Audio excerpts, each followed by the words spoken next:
বন্ধুরা সবাইকে আসসালামু আলাইকুম। আরো একটি নতুন ভিডিওতে আপনাদেরকে স্বাগতম। তো চারিদিকে লাম্পিং এর যে মানে ভাইরাসটার যে ছড়াছড়ি বিভিন্ন জায়গায় দেখা গেছে, প্রায় ভিডিওতে দেখছি যে আপনার অনেকের খামারে বাছুর মারা গেছে। তো বড় দেখা গেছে অনেক গাবি বলেন, ষাঁড় বলেন, মানে অনেক রকম ক্ষয়ক্ষতি হচ্ছে এই বছর। তো মূলত হচ্ছে যে অনেকে আছে দেখা গেছে আপনার ম্যানুয়ালি, আমরা যেভাবে এর আগে কিছু ভিডিওতে বলছি যে লাম্পিং এর চিকিৎসাটা কিভাবে করবেন অ্যান্টিবায়োটিক ছাড়া। তো যারা মানে অ্যান্টিবায়োটিক দিছেন আর যারা অ্যান্টিবায়োটিক দেন নাই তারা অবশ্যই জেনে থাকবেন যে আপনার গরুর কি অবস্থা আর যে অ্যান্টিবায়োটিক দিছে তাদের গরুর কি অবস্থা আর কি। তো বেশিরভাগ অ্যান্টিবায়োটিক ব্যবহার যারা করছেন তাদের বেশিরভাগই আমি দেখছি যে বাছুরগুলো মারা গেছে। আর যারা অ্যান্টিবায়োটিক ব্যবহার না করে মানে মূলত হচ্ছে যে একেবারে সুন্দরভাবে আপনার বাচ্চার মতো যারা যত্ন নিয়েছেন আপনার গরুকে, তাদের বাছুরগুলাই বা গরুগুলাই এখন সুস্থ আছে বা ভালো আছে। তো অ্যান্টিবায়োটিক দেওয়ার পরে পরবর্তী সময় যদি আপনার বাছুরটা বা গরুটা যদি বেঁচে থাকে তার কি অবস্থা, আর যাকে আপনি অ্যান্টিবায়োটিক না দিয়ে চিকিৎসা করছেন তার কি অবস্থা, সেটাই আমি আমাদের খামারে আজকে আপনাকে দেখানোর চেষ্টা করবো একেবারে প্রমাণ সহকারে আর কি। কারণ হচ্ছে যে আমরা আমাদের খামারে এর গত বছর যেই একটা বাছুরের লাম্পিং হয়েছিল, তো ওকে আমরা কোনো অ্যান্টিবায়োটিক ছাড়াই আমরা ওকে চিকিৎসা করছি। ও মাশাআল্লাহ এখন ভালো আছে। আর হচ্ছে যে আমরা এখানে আমাদের খামারে যে 11টা বাছুর কিনে নিয়ে আসছি, তো ওইটা আনার পরে মানে ওখানে থাকা অবস্থায় একটা বাছুরের লাম্পিং হয়েছিল আর কি। তো ওনারা অ্যান্টিবায়োটিক ইউজ করছে, তো ওটার কি অবস্থা সেটাই আজকে আপনাদেরকে তফাৎটা দেখানোর চেষ্টা করব। আশা করি স্কিপ না করে শুরু থেকে শেষ পর্যন্ত ভিডিওটি দেখবেন। আর যদি আপনি আমার চ্যানেলে নতুন হয়ে থাকেন তাহলে অবশ্যই চ্যানেলটাকে সাবস্ক্রাইব করে পাশে থাকা বেল আইকনটি বাজিয়ে দিন।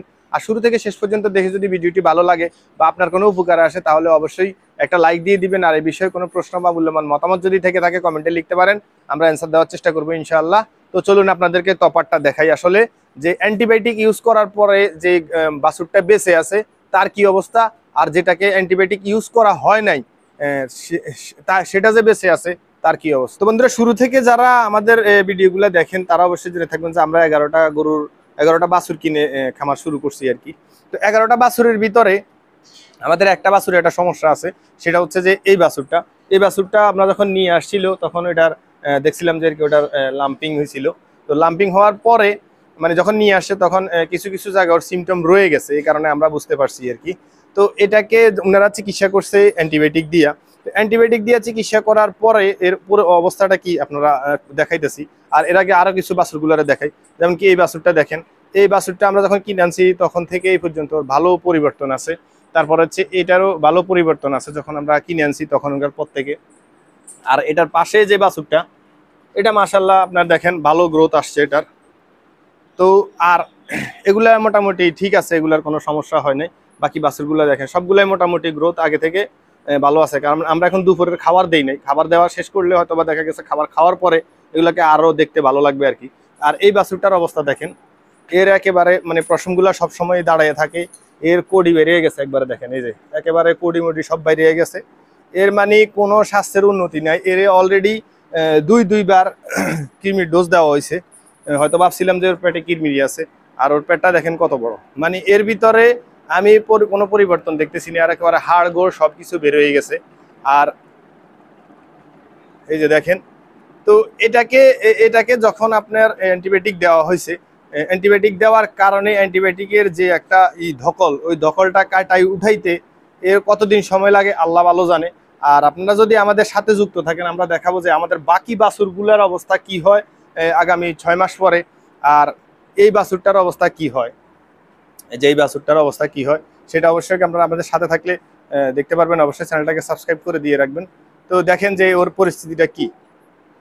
তো চলুন আমাদের খামারে যে মানে বাছুরটার লাম্পিং হয়েছিল, আমরা যেটাকে অ্যান্টিবায়োটিক ছাড়া চিকিৎসা করছি সেটার অবস্থা কি আপনাদেরকে সেটা দেখাই। তো বন্ধুরা আমাদের এই বাছুরটা, এটা হচ্ছে বকনা বাছুর, ওইটা যে দেখাইছিলাম ওইটাও বকনা বাছুর। আর এই বাছুরটারই গত বছর আমাদের লাম্পিং হয়েছিল।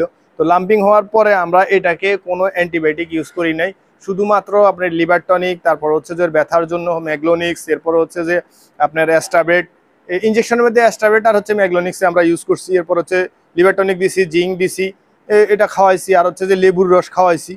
আর ক্ষতস্থানে আমরা আপনার বিভিন্ন ওষুধ লাগাইছি। এগুলোর বিষয়ে আমাদের ভিডিও আছে অলরেডি আমাদের চ্যানেলে, আপনারা দেখে আসতে পারেন আর কি। তো আমি বাছুরটাকে আসলে উঠাই, উঠাও ওঠ।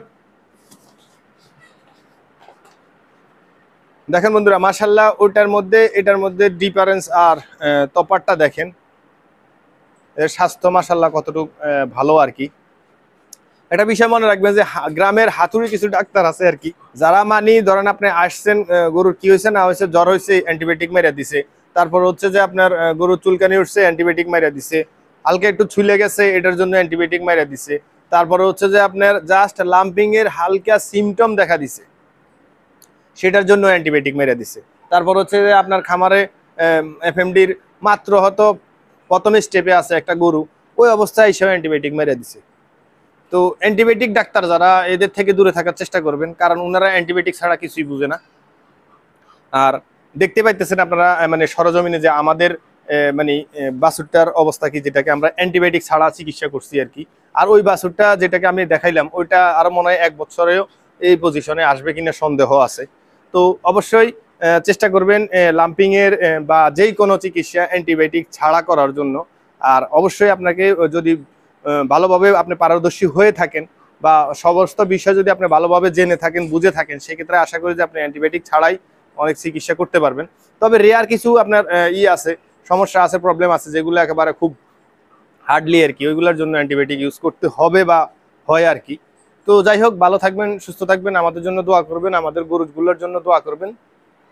দেখা হবে অন্য কোনো ভিডিওতে অন্য কোনো বিষয় নিয়ে। আসসালামু আলাইকুম রহমতুল্লাহি ওয়া বারাকাতুহু।